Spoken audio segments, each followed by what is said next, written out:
নমস্কাৰ আমি সদৌ বিটিআৰ বেঙ্গলী যুৱ ছাত্ৰ ফেডাৰেশ্যন বিজনী আঞ্চলিক কমিটি তথা চিৰাং জিলা কমিটিৰ তৰফৰ পৰা আজিৰ যি শ্ৰদ্ধাঞ্জলি অনুষ্ঠান আয়োজন কৰিছিলোঁ যি যোৱাকালি যি আমাৰ অসমৰ স্বনামধন্য সংগীত শিল্পী তথা অসমৰ হাৰ্টথ্ৰব জুবিনাৰ যি অকাল বিয়োগ ঘটিলে তাৰ আত্মাৰ চিৰশান্তি কামনাৰ্থে আজিৰ এই আমাৰ শ্ৰদ্ধাঞ্জলি অনুষ্ঠানখন আমি পাতিছিলোঁ।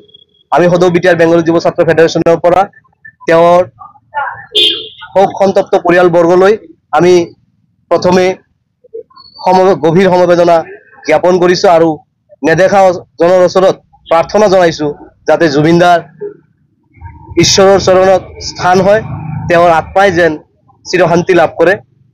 ইয়াৰ লগতে আমি অসম চৰকাৰ তথা ভাৰত চৰকাৰৰ প্ৰতি এটা সদৌ বিটিআৰ বেঙ্গলী যুৱ ছাত্ৰ ফেডাৰেশ্যন লগতে সমগ্ৰ বিজনীবাসীৰ হৈ এটা দাবী জনাবলৈ বিচাৰিছোঁ।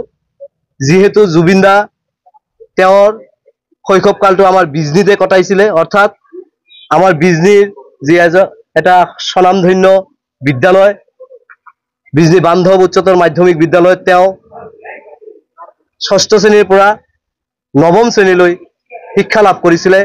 গতিকে আৰু সেই সময়ৰ পৰাই তেওঁ যি সংগীত চৰ্চা আমাৰ এই বিজনীতে আৰম্ভ হৈছিলে, তেতিয়াৰ পৰা তেওঁৰ সংগীতৰ যি প্ৰতিভা সেইটো প্ৰকাশ পাইছিলে।